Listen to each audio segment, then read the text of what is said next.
Miles de migrantes venezolanos y de otros países enfrentan un futuro incierto en México, tras el cierre de la frontera sur.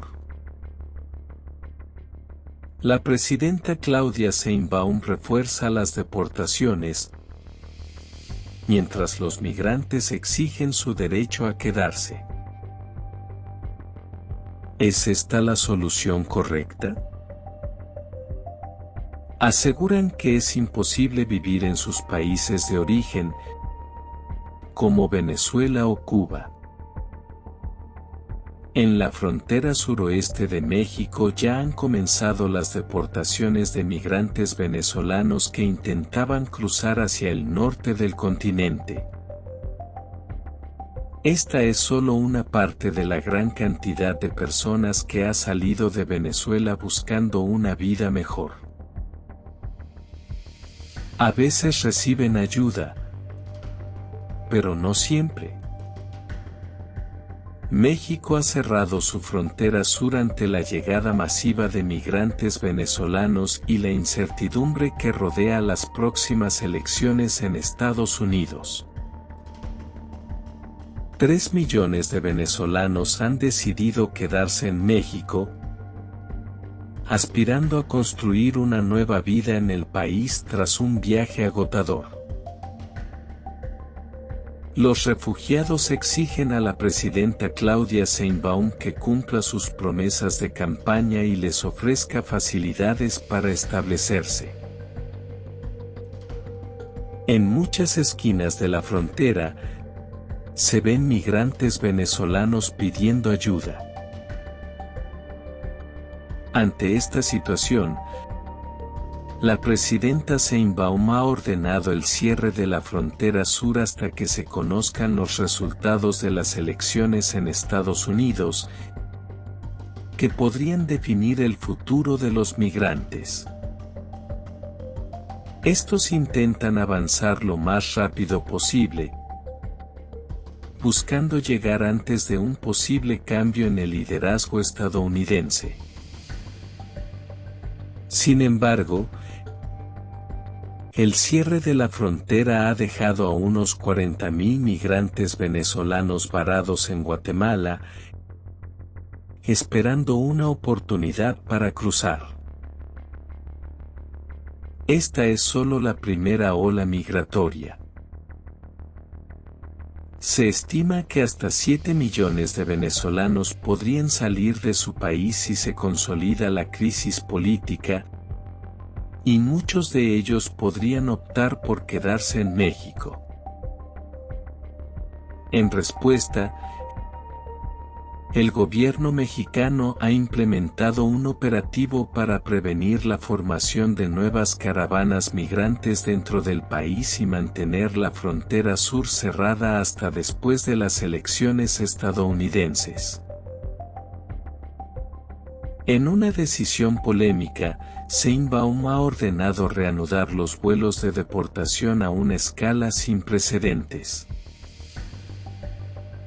Aprovechando sus relaciones con gobiernos de izquierda en América Latina, México y Venezuela han reanudado los vuelos de repatriación para ciudadanos venezolanos.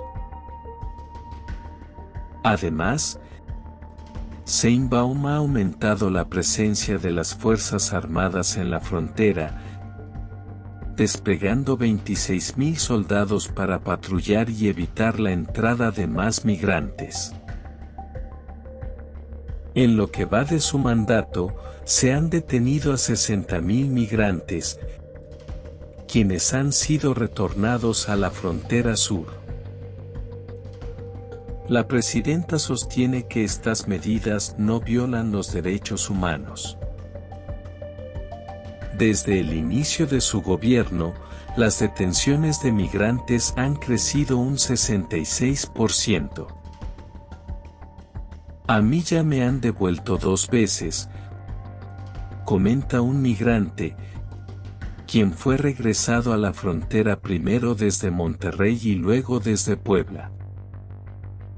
Sin embargo, Sheinbaum aún enfrenta el reto de manejar la gran cantidad de migrantes que ingresaron durante el mandato de su predecesor.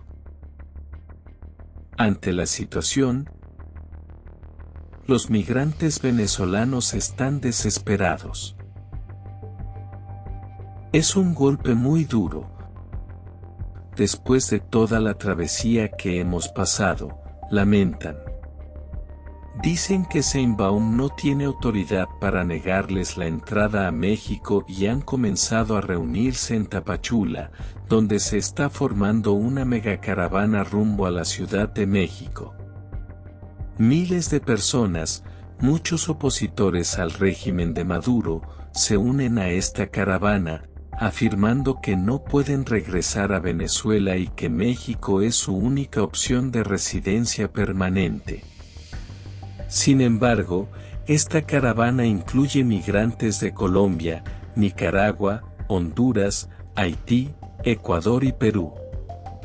La prisa por llegar a la capital mexicana es tal que algunos grupos avanzan incluso de noche. México es un país grande, hay trabajo para todos. Solo pedimos que los mexicanos nos ayuden y no sean hostiles con los latinos, expresó un vocero de la caravana. Sin embargo, los mexicanos argumentan que el país está desbordado de migrantes y que no hay suficiente trabajo, ni siquiera para ellos, y menos aún para extranjeros indocumentados. En medio de esta crisis, una migrante venezolana, perseguida por el gobierno de Maduro, declaró: "No somos invasores, nuestro país está muy mal y se va a poner peor". Pidió a la presidenta Sheinbaum ser más humana y ofrecer algún tipo de documento que les permita quedarse. Sin embargo, las autoridades advierten que dentro de estas caravanas podrían infiltrarse miembros del Tren de Aragua, una organización criminal conocida por sus actividades de asalto, secuestro y extorsión en México. Por esto, Sheinbaum mantiene firme su decisión de cerrar la frontera hasta después de las elecciones en Estados Unidos. ¿Apoyas esta decisión de la presidenta? ¿Debe México priorizar la seguridad o ser más humano con los migrantes? ¿Qué opinas sobre el manejo de la crisis migratoria en México? Déjalo en los comentarios. Suscríbete para más noticias y análisis sobre la crisis migratoria en Latinoamérica.